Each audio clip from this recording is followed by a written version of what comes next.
నమస్కారం సిటీ న్యూస్కు స్వాగతం. బీజేవైఎం రాష్ట్ర శాఖ పిలుపు మేరకు బీజేవైఎం కామారెడ్డి శాఖ ఆధ్వర్యంలో జిల్లా కేంద్రంలో నిజాం సాగర్ చౌరస్తాలో ఉగ్రవాదుల దిష్టి బొమ్మ దగ్ధం చేయటం జరిగింది. ఈ సందర్భంగా బీజేవైఎం జిల్లా అధ్యక్షుడు నంది వేణు, బీజేపీ పట్టణ అధ్యక్షుడు మోటూరి శ్రీకాంత్ మాట్లాడుతూ, నిన్న జమ్మూ కాశ్మీర్ రాష్ట్రం పాల్గాంలో ఉగ్రవాదుల దాడిని తీవ్రంగా ఖండిస్తున్నట్టు తెలిపారు. ఉగ్రవాదులు యాత్రికులపై దాడి చేసేటప్పుడు వారిని హిందువులుగా గుర్తించి హిందువులను మాత్రమే దాడి చేసి చంపి ప్రధానికి హెచ్చరికలు జారీ చేస్తున్నట్టు చెప్పడాన్ని ప్రతి హిందువు అర్థం చేసుకోవాలని సూచించారు.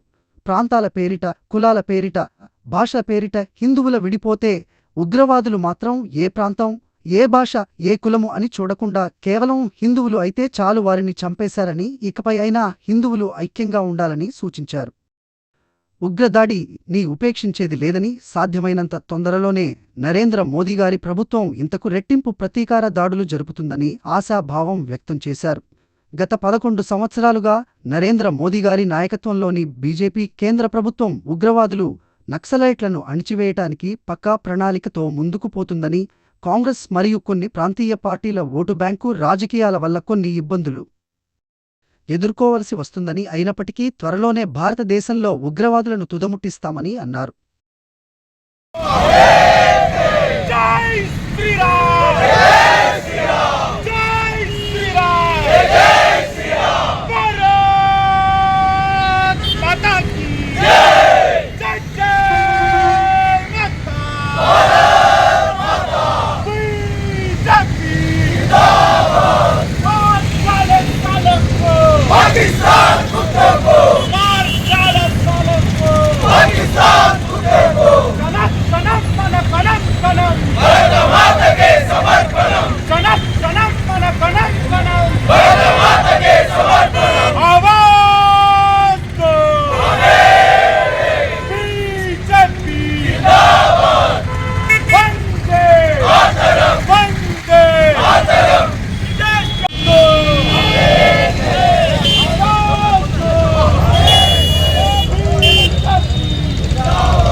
ఎల్లారెడ్డి శాసనసభ్యులు శ్రీ మదన్ మోహన్ రావు గారు గాంధారి మండల కేంద్రానికి సిసి రోడ్ల పని నిమిత్తము 2 కోట్ల రూపాయలను మంజూరు చేయడం జరిగినది. ఈ సందర్భంగా ఈరోజు బుడగ జంగాల కాలనీలో సిసి రోడ్డు పనులకు market committee chairman Bandari Parameshwar, society chairman Peddaburi Sai Kumar, Congress party senior నాయకులు సిసి రోడ్డు పనులను ప్రారంభించడం జరిగినది. ఈ సందర్భంగా కాలనీవాసులు, కాంగ్రెస్ పార్టీ నాయకులు, కార్యకర్తలు ఎల్లారెడ్డి శాసనసభ్యులు శ్రీ మదన్ మోహన్ రావు గారికి హృదయపూర్వక కృతజ్ఞతలు తెలియజేశారు. ప్రత్యేక ధన్యవాదాలు తెలియజేస్తా ఉన్నాము. మరి రాబోయే రోజులలో కూడా మరి ఇక్కడ చూస్తుంటే ఇవన్నీ రేకుల షెడ్లు ఉన్నాయి, మరి పూరు గుడిసెలు ఉన్నాయి. వారికి కూడా మరి ఖచ్చితంగా డబుల్ బెడ్రూమ్ ఇల్లు శాంక్షన్ ఆల్రెడీ తీసుకున్నాము. మరి ఇందిరమ్మ ఇల్లు తీసుకున్నాము. మరి వాటిని త్వరలో ప్రారంభిస్తామని చెప్పేసి తెలియజేస్తా ఉన్నాను. మరి మా గాంధారి అభివృద్ధికి, గాంధారి మండల అభివృద్ధికి తను పూర్తి సహాయ సహకారాలు అందిస్తున్నందుకు మరొకసారి మరి గాంధారి మండల తరపున, మరి గాంధారి పట్టణం ప్రజల తరపున మరి అన్నగారికి కృతజ్ఞతలు తెలియజేస్తా ఉన్నాం. కాళోజీవాడి గ్రామంలో గ్రామ ప్రజలు అందరూ కలిసి నిరసన చేయటం జరిగింది. నిన్న పహాలాగంలో టూరిస్టుల మీద జరిగిన ఉగ్రవాదుల దాడికి నిరసనగా కొవ్వొత్తుల ర్యాలీ నిర్వహించి ఉగ్రవాదుల దిష్టి బొమ్మ దహనం చేయడం జరిగింది. మరణించిన వారి ఆత్మకు శాంతి కలగాలని మౌనం పాటించడం జరిగింది. అలాగే దేశంలో తీవ్రవాదం లేకుండా చర్యలు తీసుకోవాలని, జాతి మొత్తం ఐక్యంగా ఉండాలని, ఈ సందర్భంలో ప్రభుత్వం తీసుకునే ఏ నిర్ణయానికి అయినా మద్దతుగా ఉండాలని ప్రజలు పిలుపునివ్వడం జరిగింది.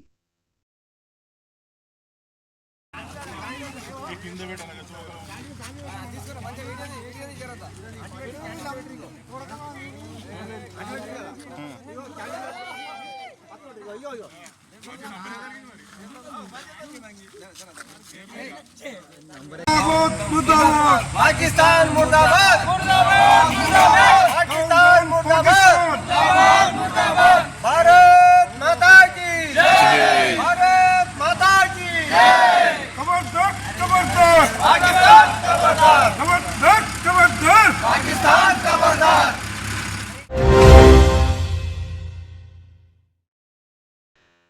తెలంగాణ విశ్వవిద్యాలయం దక్షిణ ప్రాంగణంలో పార్ట్ టైం అధ్యాపకులు చేపట్టిన నిరోధిక సమ్మె రెండో రోజుకు చేరింది.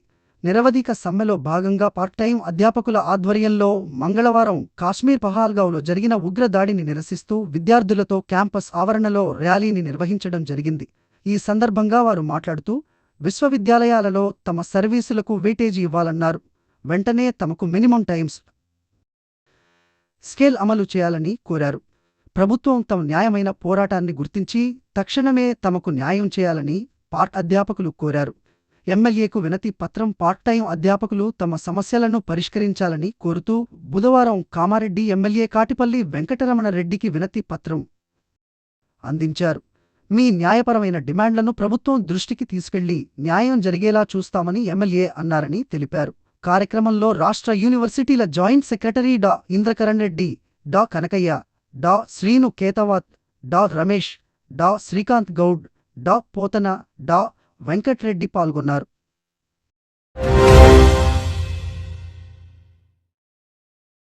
భూభారతి చట్టంపై జిల్లాలోని ప్రజలకు అవగాహన కల్పించడానికి ప్రతి మండల కేంద్రంలో అవగాహన సదస్సులు నిర్వహిస్తున్నామని జిల్లా కలెక్టర్ ఆశిష్ సాంగ్వాన్ తెలిపారు.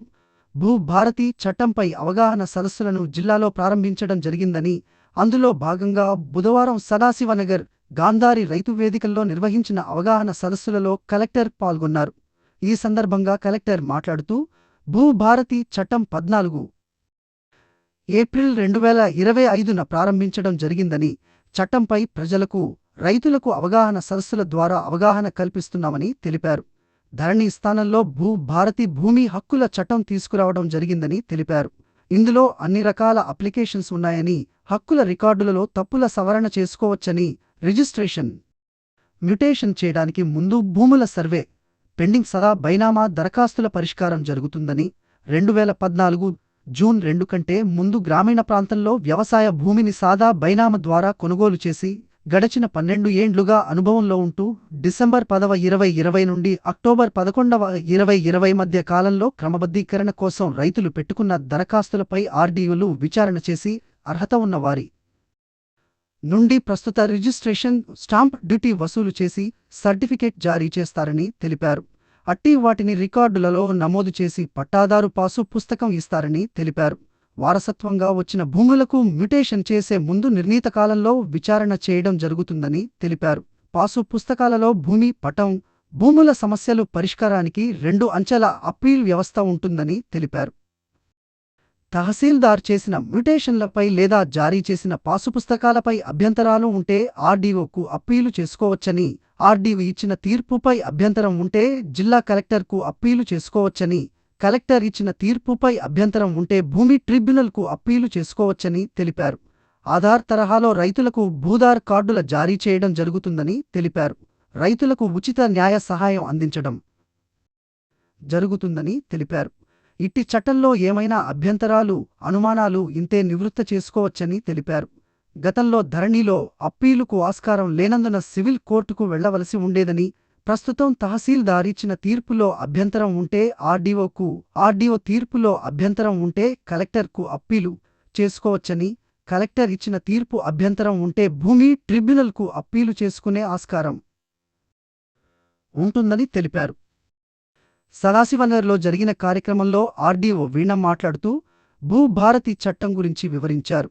గత ధరణిలో 33 మాడ్యూల్స్ ఉండేదని, ఈ భూభారతి చట్టంలో కేవలం 6 మాడ్యూల్స్తో భూముల యాజమానుల సమస్యలు తీర్చడానికి వీలు కలుగుతుందని తెలిపారు. భూముల విస్తీర్ణం, మార్పులు, చేర్పులకు అవకాశం ఉందని తెలిపారు.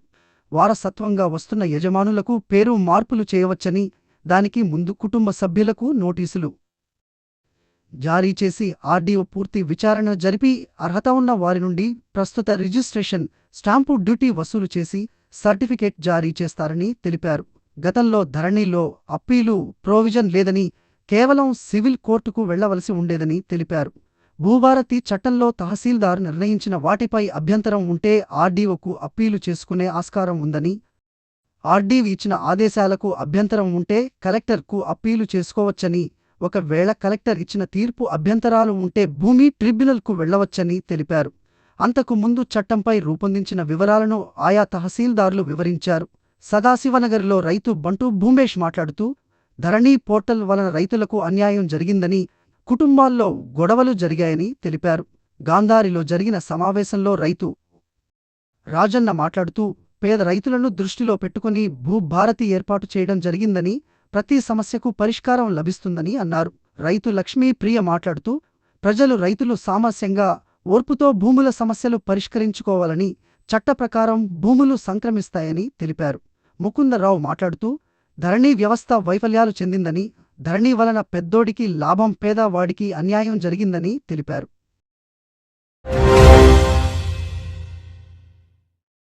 లింగంపేట్ మండలంలో జరుగుతున్న రైతు సదస్సులలో రైతులు సమర్పించిన దరఖాస్తులను కేటగిరీ వారీగా పొందుపరచాలని జిల్లా కలెక్టర్ ఆశిష్ సాంగ్వాన్ అన్నారు. బుధవారం లింగంపేట మండల తహసీల్దార్ కార్యాలయంలో రైతు సదస్సుల దరఖాస్తుల పొందుపరచడం తీరును కలెక్టర్ పరిశీలించారు. మండలంలో ఇప్పటివరకు 10 రెవెన్యూ గ్రామాలలో సదస్సులు నిర్వహించి ప్రజల నుండి దరఖాస్తులు స్వీకరించినట్లు, ఇప్పటివరకు పలు రకాల సమస్యలపై 1080 దరఖాస్తులు రావడం జరిగాయని తెలిపారు. సదస్సుల అనంతరం దరఖాస్తులపై ప్రభుత్వ ఆదేశాల మేరకు చర్యలు తీసుకోవడం జరుగుతుందని తెలిపారు. ఈ కార్యక్రమంలో Banswada sub collector Kiranmayi, Yellareddy RDO Manne Prabhakar, tahsildar Suresh, revenue సిబ్బంది పాల్గొన్నారు.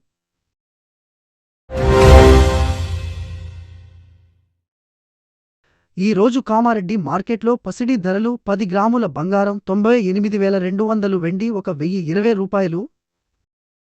ఇంతటితో ఈనాటి వార్తలు సమాప్తం. తిరిగి మళ్ళీ మరుసటి వార్తల్లో కలుసుకుందాం.